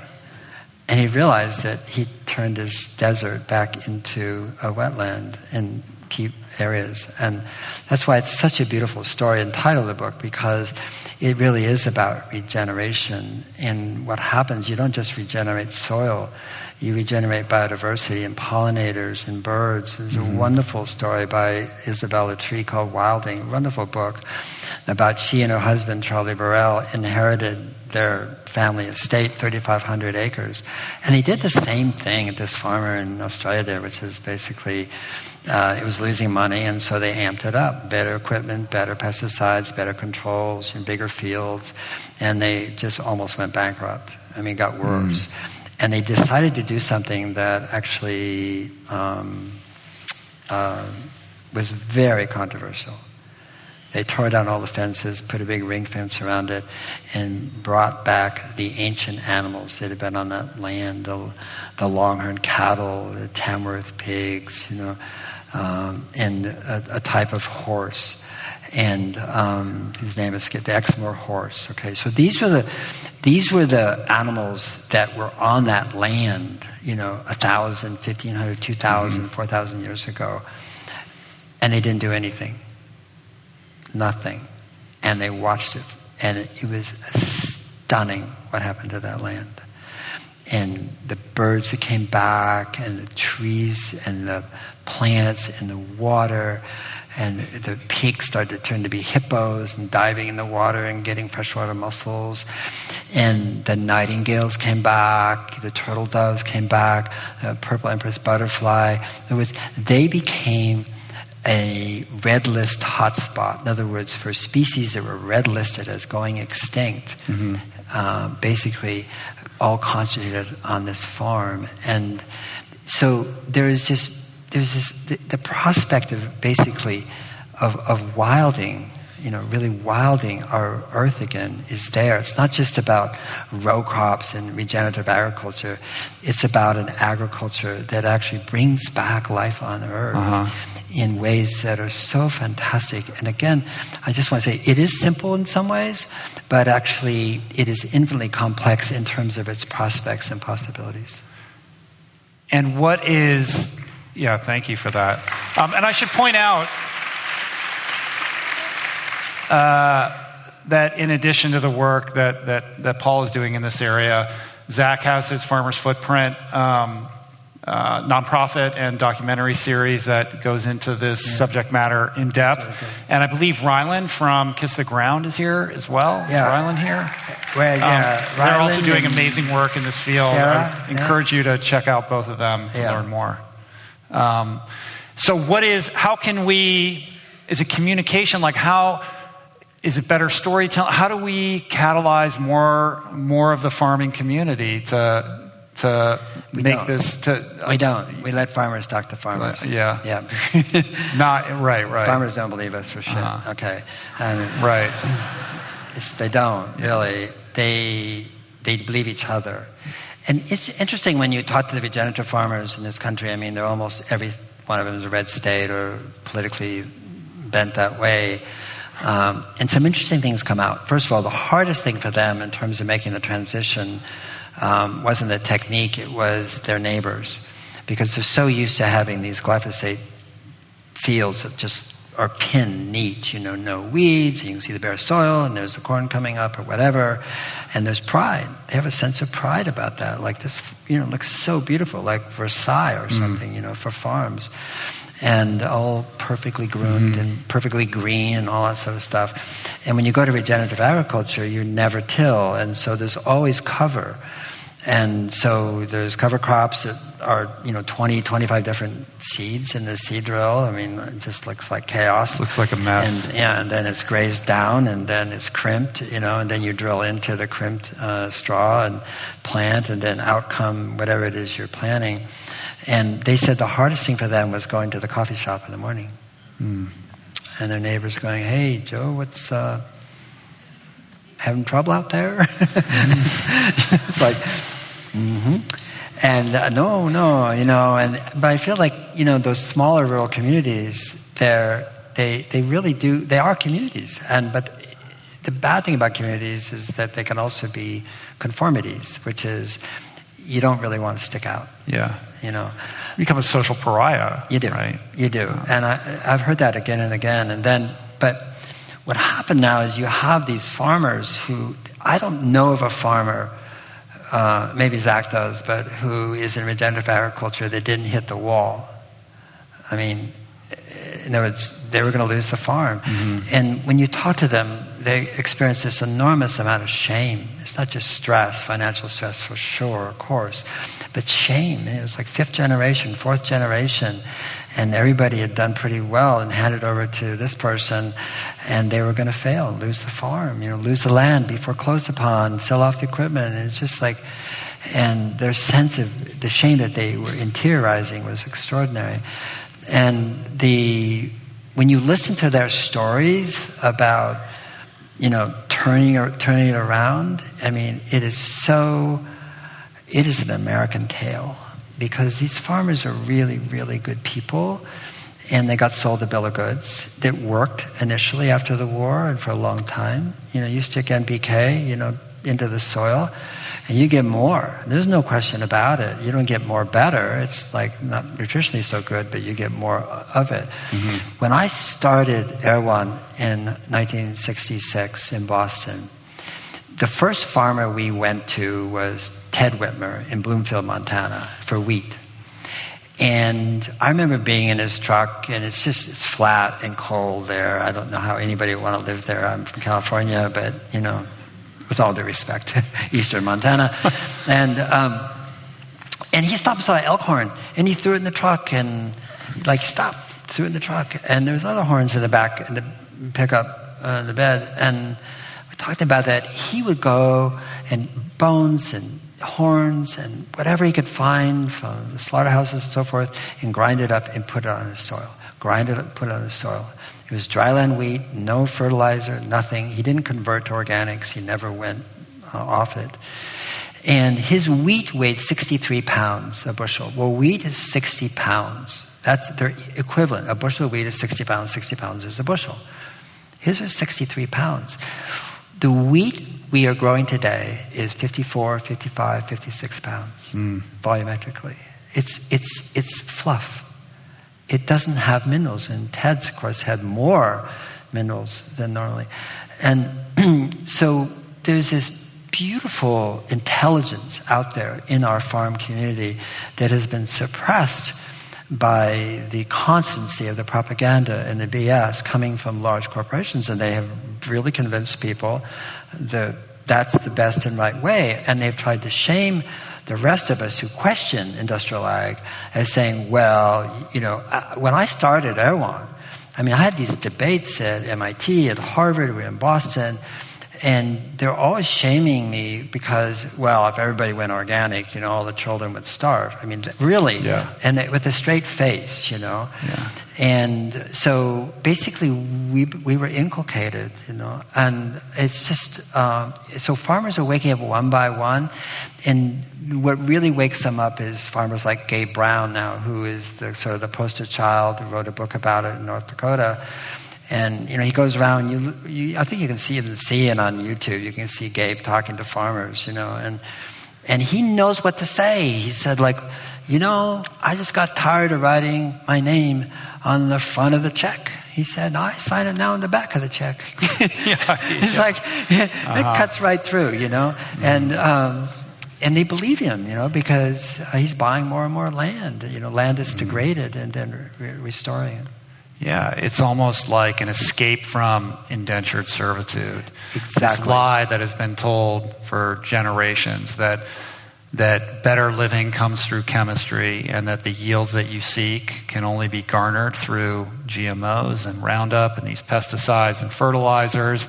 And then, enter stage left Monsanto, now Bayer, that controls all the seeds, all the way up to the diseases that the food is creating. I don't know how that company, that merger, passed antitrust muster. They're all wondering at Bayer the same thing, since it wiped out their whole network. Yeah, and the debt structures that are set up to keep these farmers sort of in line and right. Permanently, indebted to these corporations. And so it's so encouraging and empowering to see these individuals figure a way out. They're experimenting. Yeah. They're really learning about the different cover crops, and how they interact, and this selenium, this does this, obviously this fixes nitrogen. They're playing in a way that they never did. Like, again, quoting Gabe, and you'll see it on YouTube, he said, I used to wake up every morning and figure out what I was going to kill today.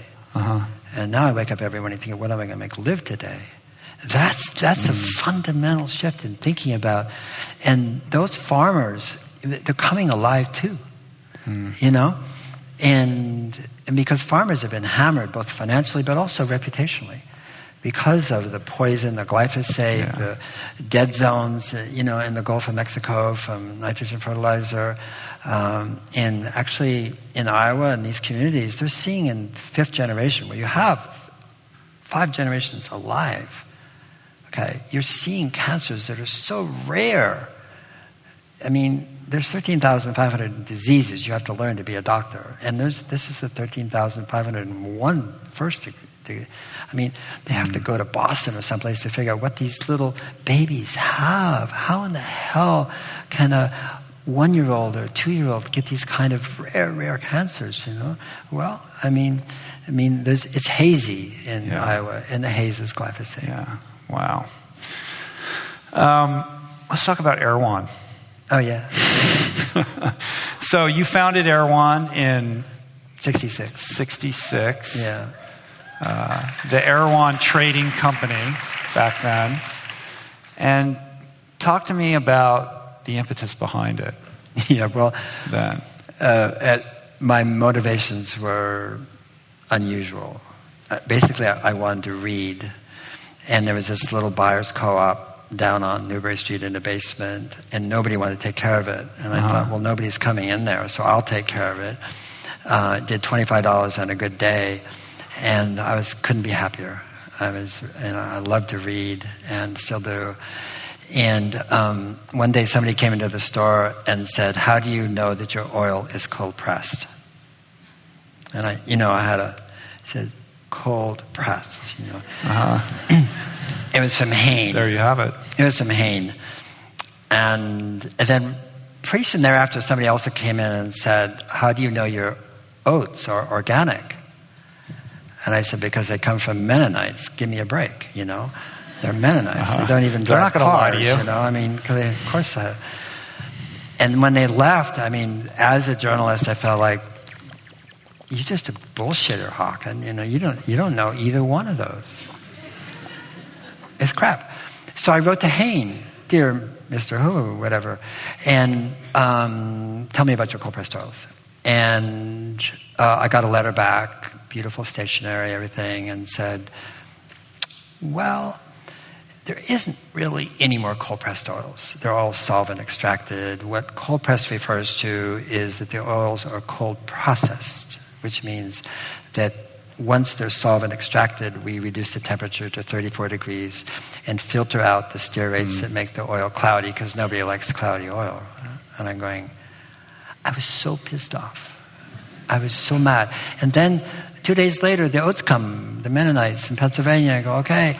And I'm grabbing these oats off the truck, and there's a label sewed into the Bemis bag, and it says National Oat Company, Des Moines, Iowa. And one after another, like 6 of them. So I call up the National Oat Company and say, "Tell me all about your organic farming program." And it's the nicest woman ever. And she said, "Honey, could you explain that to me?" And I said, "Well, organic farming, no pesticides and this and that, blah, blah, blah, blah." She said, "Well, that sounds very interesting. We just buy oats and roll them." And I decided then that I was going to replace every single product in that store from a farmer I knew or had visited. And that was it. I was just mad. And that's what I did. And the Erewhon that's here today that's somebody else's genius and brilliance. Nothing to do with me. I mean, we opened the original store here in Beverly Boulevard. I did that one. But the DNA of Erewhon is that, which is, let's get it right and not lie, and just be truthful and be very open. And so every label at Erewhon had the name of the farm, the name of the farmer, where it's from, the type of soils. I mean, the labels are, and said, "Don't believe us," because everybody else, there's a lot of people not really being very truthful about this. And so to be totally transparent, it's kind of what Everlane does now with clothing. It's just, here's the factory, here's the workers, this is what happens. And we did it then with food. It's got to be bizarre, though, when you go into an Erewhon now, which is very much Erewhon's a beautiful institution. They have amazing food, but it's also very much a see and be seen thing. It's like it's like a nightclub. If I was a paparazzi, I'd just sit in front of it, in Venice, and just wait. Why chase the stars? They'll come to you, I mean, could you have ever No, well, when we opened the store in LA, 1970, we did have a lot of stars. It was the one place where you could go. And, we did have a lot, and I used to deliver to them and so forth. So that's true, because actors, at least some actors, knew they had to take good care of themselves. So that's not surprising, but surprising about Erewhon is it's extremely well done, and the quality of the food is amazing, and Jasmine, my wife, is here. We go there. It's not because of the name. It's because it's delicious. They give you a discount? Huh? Can you get free stuff there? I haven't been offered a discount yet. All right. All right. So you're this amazing entrepreneur. This isn't, Erewhon isn't your only thing. You've got one son and Smith & Hawken, the garden supply company. You've reinvented yourself as a business person many times. You're this activist. You're this environmentalist. You're this incredible writer. It's rare. I mean, you find people that excel in maybe one or two of these areas, but for you to be able to kind of make your imprint on the world in all of these areas is quite a remarkable thing. So talk a little bit about where and how the writing came to be. The writing came about, my mother told me, and I have no memory of this whatsoever, she said, when you were 4, you said, I'm going to grow up and be a writer. And I was the youngest recorded case of asthma in San Mateo County history. I had asthma until I was 20 years old. The reason I got into natural foods was because of asthma. And she would just leave me in bed. And then at 3 years old, I learned to read. And books by the bushel from the library, and little bookworm contests, we paste on the book. Used to win all the bookworm contests, because I had nothing else to do. And so that writing comes out of reading, really. I mean, where does a great musician come from? Listening to great music, really, And great poet comes from reading poetry and knowing poetry. It's all the same in that sense, all those kind of professions. And so, but I think it also came from being an outsider, I mean, I came from a really, it wasn't safe to be in my house as a child. It was unsafe. And so I would spend as much time as possible outside. And I felt safe there, always. It doesn't matter, rain or lightning or floods or even forest fires and I always felt safe, like I was held in hands, I mean, Mother Nature really was a mother for me, But the thing about being outside is it's different than inside in many, many ways. But one is that if you stay inside, if you're a child, you can master the inside in an hour or two. Here's the bathroom, here's the refrigerator, here's TV or whatever, here's a light switch. I mean, there's not much to master and understand in a house. Outside, you could spend 10 lifetimes and not know really what everything is and the sounds and how it works and what crawls away. And so it just fed this insatiable curiosity.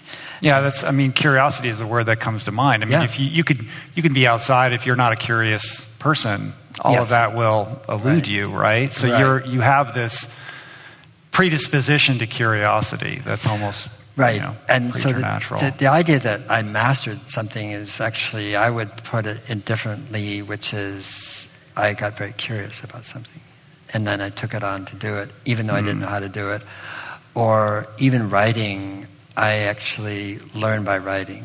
In other words, I have some insight. I think it might be, I might think this is a better way of looking at it, or we've never looked at it this way, or should we talk about ecology of commerce, and blessed unrest, but it really comes from wanting to know as opposed to knowing. It's not that I know, it's because I don't know. And I feel really comfortable in unknowing. So I felt comfortable in Erewhon. I mean, I remember at Erewhon, like 6th or 7th year, I mean, we were a favorite target or subject for Harvard Business School, people getting their MBA, and they do their thesis on Erewhon. Case study on that? 6 of them. And just across the river, close by, all that sort of stuff. And I remember one guy came in once, and I used to bicycle with him a lot. He was on the Olympic team in the Harvard bicycle, but we used to bike a lot out in Concord. And his name was Graham. And he said, it was like 10 in the morning. He said, I have to got to talk to you. I said, well, talk to me. It was an open office, He said, I can't talk to you here. I said, well, what do you want to do? He said, well, let's go down to the No Name Bar, which is in South Boston. I said, it's 10 a.m., come on. He said, well, you'll need a drink. And I said, whoa, So we went down there, and he said, I hate to tell you this, but basically, you're out of business. I said, really? I said, how do you know that? And he said, Paul, these papers, he says you have negative net worth, and you have negative working capital, and this and that, all these terms in my balance sheet, and this and that. And I was looking at him, and he said, doesn't that bother you? I said, not really. And he said, why? I said, because I don't know what you're talking about. I don't know what negative working capital is. No, I really didn't. I mean, it was like, oh, well, okay, it's interesting. And he said, well, you should just cut a check and pay people off because the government's really going to hammer you if you don't do that first, and then close doors. Anyway, I said, what do you think I should do? He said, with your knowledge of deficit financing, you probably get a job with the U.S. government. I was just kidding. It was like, it was a lame joke at the time, but anyway, it went on. You've been to an Erewhon store, maybe some of you, and but it was so interesting because when I was drafted, the same question came up, and so earlier, and when I was drafted, I got 100. It's not really an intelligence test. It's a stupidity test. You'd have to be stupid not to pass the test, right? But I had asthma all my life. I still had asthma, and so I was 4F and all that sort of stuff. And I was taken to a counselor who was doing LBJ in the Great Society, and she had my high school record, and she's like looking at it like this, like that, and she's saying, high school wasn't your finest hour, was it? I said, no. And she said, I don't really see a career path for you. She was a career counselor, And I think she was right, actually. And and she said, tell me, did you just not care, or do you do your homework in the dark? No, she said, do you come from a family of artists? I want to say this. Or do you do your homework in the dark? Right. And I took real umbrage at that first part because I was surrounded by artists. My father and his friends were artists, and And I said, well, what do you suggest I do? She said, I think you should get a job at the post office. They take anyone. So that was twice in my life where people said I should go for the post office. So going back to mastery, I never felt like a master. I felt like a learner. And I just felt like we're here to learn, both self and other and place. Right. And, somebody whose muse is curiosity and always has followed their curiosity, and that has led you on this circuitous path that I guess we can call a career. Yeah. Sometimes at my peril, and others, yes. Our time is short. We have to wrap this up soon here. But before we do that, I wanted to give you a little bit of an opportunity to talk about this new book that you have coming out. It's a sequel to Drawdown. Can you talk about that a little bit? Yeah. Regeneration is the name of the book. The working subtitle is Ending the Climate Crisis in One Generation. It doesn't mean ending it in finality. It means pushing out the horizon. That is the sense of we only have 11 more years to go, and otherwise we're going to go right over the cliff. And so it's undertaking enough activity and actions in such a way that when we get to whether it's 2025 or 2030, we actually see that we still have a horizon that is doable, and we've undertaken enough things that make us feel like we know what we're doing, that it's working. And it's really based on, as I said, turning around to the mothership, really, and looking at the scope and breadth of what is possible if we start to live in alignment with nature. And it doesn't mean abandoning our cities. In fact, there is a section on cities, section on food, section on energy. But it actually talks about making cities like forests. In other words, cities that are sinks instead of sources. The idea that we can reduce our energy via lead goal, that's great. But why not think big. There is in Drawdown a company named Trialpha Energy. It's a fusion company. And I love it because their purpose is to make starlight on Earth, because that's what fusion is. It's starlight. The sun is a star. And I feel like we need unreasonable goals. Drawdown, in a sense, it shouldn't be, by the way. That's a reasonable goal, but it was at the time. And regeneration is really about that. And Trialpha Energy was an unreasonable goal. And unreasonable goals are forcing functions, like in calculus. They force a different outcome. When JFK announced that a man, you could put a person on the moon within a decade, that was the goal, 30,000 different technologies came out of that would not have been invented necessarily then or at all had they not actually had this forcing function of putting a human being on the moon. It sounds simple. It was not simple. And I feel like Drawdown was all peer-reviewed science and modeled and very, in a sense, very bounded by science and by peer review and by economic robust data, IEA and so forth. It was a reflection back to the world, what it knows and what it's doing. What regeneration is also about science, but it's not peer reviewed. We don't have time to peer review the science. It's emerging and growing, and it's just extraordinary what's happening underneath the headlines, around the world. And we don't hear that. What we hear is the headlines and the media and the back and forth and the fighting, and we get books, Uninhabitable Earth, and the End of Ice, and I don't know about you, but I don't read those at night. I mean, those aren't bedtime stories. And it's not that the science that David Wells Wallace is basing it on is not valid. It's just that it's not helpful anymore to know that. And so I want to create a book that does that, but I also want to show, which I spoke of early, or that it's really about meeting current human needs, that it is just as much about,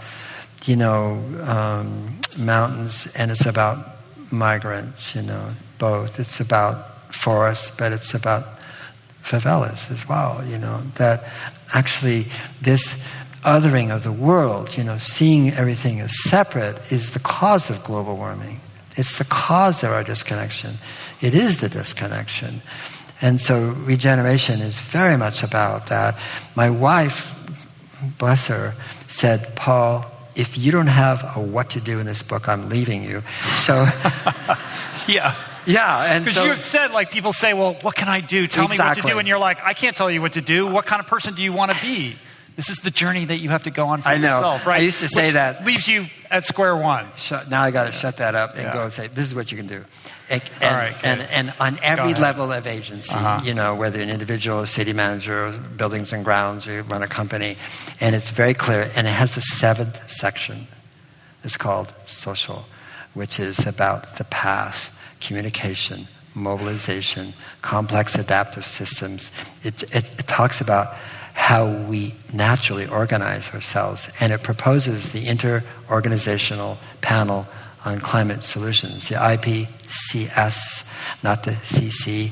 And what it says is, anytime 3 or 4 or 5 people can get together in a church basement, a school, in a company, city council, whatever, that's the IPCS. And the way we solve this, get together, talk. Rich, what do you know? What you doing at your house? This is what we're doing. This is what we found out. This really works. Do you know so-and-so? Yeah, I know Zach Bush. Well, bring him in. I mean, that's what people do. That's community. And the way we're going to solve this is to be community around this in a way that's effective, because the only way it's going to happen is in place, not from Paris, not from Chile, not from New York, certainly. God bless everybody who's doing that, meeting. I'm not speaking against that. I'm just speaking towards this fact that the way we're going to do it is to come together in ways that actually, honor our relationships and in our community and our sense of who we want to be right now. Who do we want to be, And so that's what regeneration is about. There's more to it, but that's essentially, Bringing it around to community, connectivity. Yeah. Thank you, Paul Hawken. Thank you.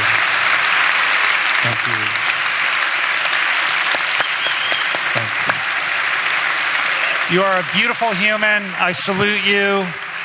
so much respect for the work that you do and what you're putting out into the world. Your work is important, and thank you so much for sharing. Rich, thank you for everything you do for this world. Thank you. I really appreciate and thank you to all of you for coming out tonight. I appreciate you. I love you. What a fantastic evening. So Thank you. thank you so much. Thank you. Thank you for coming. Hey. Yeah. Cool. All right. Thank you. Thank you, man.